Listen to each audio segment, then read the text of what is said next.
Bonjour à tous et bienvenue à Catch Club. On se retrouve pour les news de la semaine et aujourd'hui on va parler du draft, de Ronda Rousey, de rétribution et plus. Mais d'abord on commence avec quelques petits rappels par rapport au programme de Catch Club. Donc d'abord je tiens à vous rappeler que j'ai sorti une vidéo spéciale exclusive par rapport au hacker mercredi dernier. C'est vraiment une vidéo à ne pas manquer sur Catch Club, elle a été énormément commentée et likée. Donc je vous laisse le lien dans la description, n'hésitez pas à la checker. À côté de ça, je rappelle que YouTube a un petit peu modifié son fonctionnement, ce qui fait que beaucoup d'abonnés ne reçoivent plus les notifications de Catch Club. Donc n'oubliez pas de checker Catch Club chaque soir, car vous savez que je sors une vidéo quasiment chaque jour. En moyenne, j'en sors environ 5 par semaine. Et enfin, je tiens à vous rappeler que je suis en direct chaque semaine, les mercredis et vendredis soirs à 20 h sur Twitch. Et petite précision par rapport à ces lives, sachez qu'on va inverser les programmes.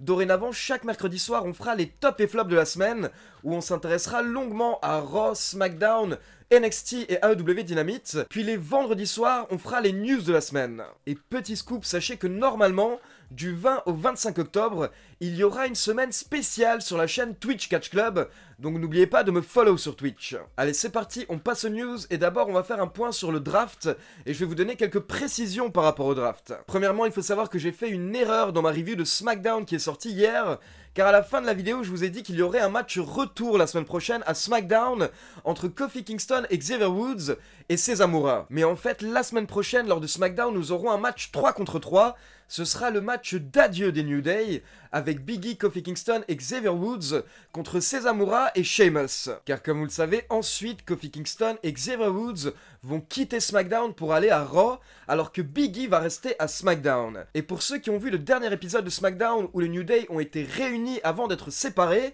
vous avez pu voir qu'à la base, Big E n'avait pas l'air particulièrement ravi que Kofi Kingston et Xavier Woods soient de retour. Du coup, je vous avoue que je me demande si lors des prochaines semaines, on va apprendre qu'en fait, c'est Big E qui a demandé aux officiels de Raw et SmackDown de séparer le New Day, car il souhaite se concentrer sur sa carrière solo. Ensuite, concernant le draft, comme vous le savez, il y avait une trentaine de catcheurs qui étaient sélectionnables vendredi soir à SmackDown. Et au final, après les 4 premiers tours qui ont eu lieu à SmackDown, il y a une dizaine de catcheurs qui n'avaient pas été choisis. Donc il faut savoir que le draft a continué lors de l'émission Talking Smack, qui est diffusée le samedi sur le WWE Network. Et au niveau des choix qui ont eu lieu samedi, nous avons Humberto Carrillo qui a été drafté par Raw, donc Humberto Carrillo qui reste à Raw, Murphy qui a été drafté par SmackDown, Drew Gulak qui a été drafté par Raw, Kalisto qui a été drafté par SmackDown et Tucker qui a été drafté par Raw. Donc plusieurs remarques, déjà on peut voir que Murphy suit Seth Rollins et les Mysterio à SmackDown, ce qui fait que la rivalité entre ces catcheurs va sûrement continuer, mais du côté du show bleu. Ensuite nous avons également Kalisto qui a été sélectionné par SmackDown, mais ce qui est intéressant c'est qu'un petit peu à la manière du New Day, SmackDown pouvait sélectionner la Lucha House Party en entier, mais apparemment ils ont préféré simplement sélectionner Kalisto, mais pas Grande Métallique et Lince Dorado. Et derrière nous avons encore une séparation avec Tucker qui passe du côté de SmackDown. Donc d'un côté ce n'est pas très étonnant, car forcément si la WWE veut miser sur Otis avec la mallette Money in the Bank, à un moment il va falloir lui donner un push en solo. Mais c'est quand même assez curieux de voir que la WWE souhaite séparer autant d'équipes, car si tous ces choix sont bien confirmés et que nous n'avons pas de surprise, apparemment le New Day va être séparé, mais également la Lucha House Party, Otis et Tucker. Donc apparemment la WWE ne souhaite pas relancer la division par équipe prochainement. En tout cas là ça va être compliqué vu qu'elle est en train de séparer la plupart des grosses équipes. Et du coup après Talking Smack, il faut savoir qu'il y a toujours des catcheurs qui étaient sélectionnables mais qui n'ont pas été choisis.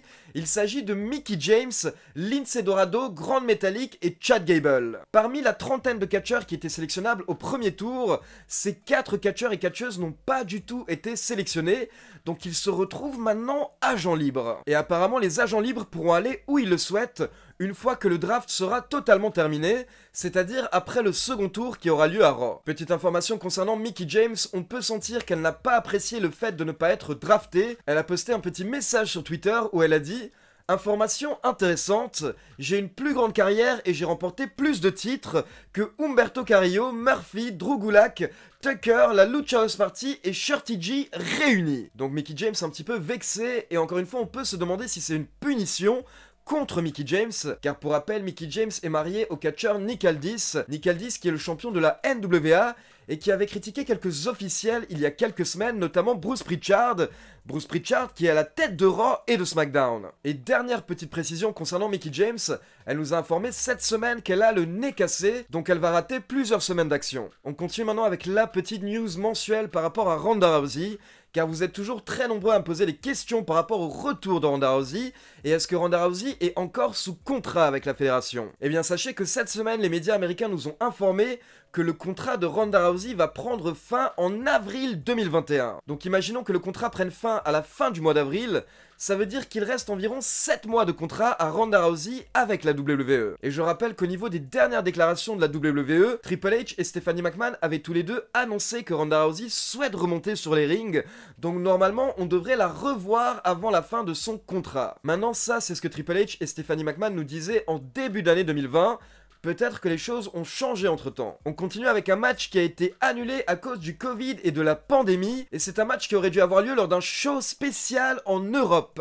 En effet, cette semaine, plusieurs médias américains nous ont affirmé que la WWE avait prévu un très gros match pour Drew McIntyre juste après WrestleMania cette année, afin d'encaisser, on va dire, sur la victoire de Drew McIntyre, qui en battant Brock Lesnar à WrestleMania 36 est devenu le premier champion WWE britannique de l'histoire. Et bien apparemment pour fêter ça, la WWE souhaitait organiser un très gros show spécial en Angleterre, et l'objectif était d'avoir un énorme main event, si possible 100% britannique. Donc la fédération souhaitait que Drew McIntyre défende son titre WWE face au boxeur Tyson Fury. Pour ceux qui suivent la WWE, vous savez que Tyson Fury est apparu plusieurs fois l'année dernière. Il a notamment eu un match face à Braun Strowman. Et Tyson Fury est un showman, c'est quelqu'un qui aime beaucoup l'entertainment, le divertissement. Donc forcément on peut imaginer qu'il reviendra un jour à la WWE. Je rappelle donc que Tyson Fury est un boxeur anglais et Drew McIntyre est bien entendu écossais. Donc on peut imaginer que ce match aurait fait beaucoup de bruit en Grande-Bretagne. Mais malheureusement, suite à la pandémie, comme vous le savez, la WWE ne peut plus voyager. Donc bien entendu, cette idée a été annulée pour le moment. Mais qui sait, peut-être que nous aurons le droit à ce match dans le futur. On continue maintenant avec la grosse news de la semaine qui concerne Rétribution.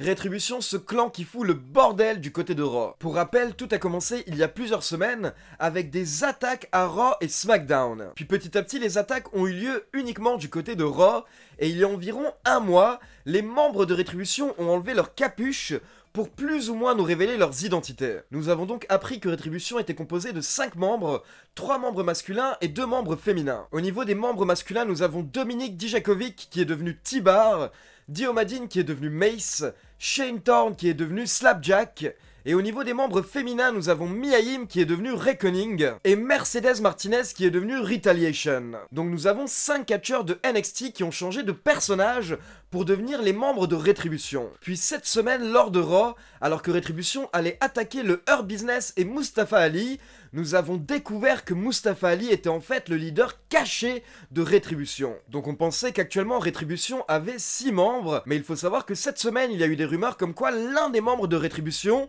s'est fait éjecter du clan. Et d'après le média WrestleZone, ce ne sont plus des rumeurs, Rétribution a bien un membre en moins.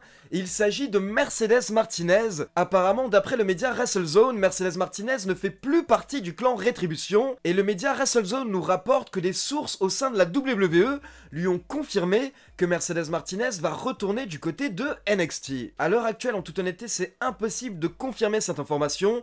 Il faudra attendre les prochains épisodes de Raw pour voir si Mercedes Martinez va réapparaître ou pas. Mais il y a tout de même quelques indices qui peuvent nous laisser penser que le média WrestleZone a raison. Le premier indice, c'est que tous les membres de Rétribution ont changé leur nom sur leurs réseaux sociaux. Dominic Dijakovic s'appelle maintenant T-Bar, Dio Maddin s'appelle maintenant Mace, etc. Par contre, Mercedes Martinez n'a jamais changé son nom en Retaliation. Et l'autre indice qui nous fait penser que Mercedes Martinez ne fait plus partie du clan, c'est que cette semaine, Mustafa Ali a posté 2 messages sur Twitter avec des photos des membres de Rétribution, et à chaque fois, il n'y avait pas de photo de Mercedes Martinez, et il n'avait pas tagué Mercedes Martinez dans les posts, alors qu'il avait tagué tous les autres membres de Rétribution. Donc on verra ce qui va se passer lors des prochaines semaines, mais pour le moment, apparemment, Mercedes Martinez ne fait plus partie de Rétribution. Du coup, on se retrouverait avec 4 hommes et 1 femme au sein de Rétribution.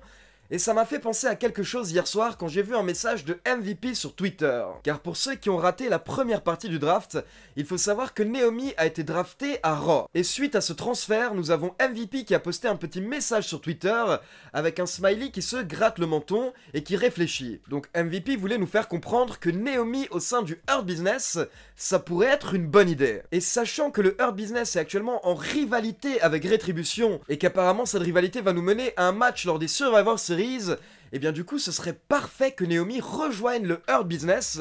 Comme ça on pourrait avoir un match traditionnel Survivor Series 5 contre 5 avec les 5 membres de Rétribution, c'est-à-dire Mustafa Ali, T-Bar, Mace, Slapjack et Reckoning contre les 5 membres du Hurt Business, MVP, Shelton Benjamin, Bobby Lashley, Cedric Alexander et pourquoi pas Naomi. Car honnêtement en plus la Naomi gentille tourne un petit peu en rond depuis quelques mois voire quelques années maintenant, donc ça permettrait peut-être à la WWE de relancer sa carrière du côté de Raw. Et dernière petite information par rapport au prochain pay-per-view Hell in a Cell, la WWE a confirmé que nous aurons 3 matchs Hell in a Cell lors du pay-per-view. En effet dans cette énorme cage nous aurons d'abord Drew McIntyre contre Randy Orton pour le championnat WWE, mais nous aurons également Bayley contre Sasha Banks pour le championnat féminin de SmackDown, et enfin nous aurons Roman Reigns contre Jey Uso dans une grande première, un I Quit match dans un Hell in a Cell. Et comme je vous en ai parlé lors de mon live sur Twitch vendredi soir, je pense que Roman Reigns va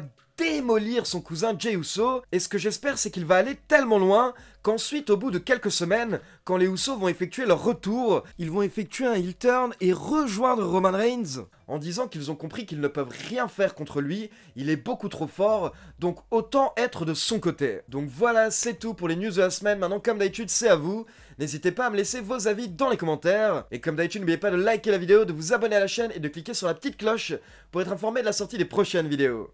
Ciao tout le monde!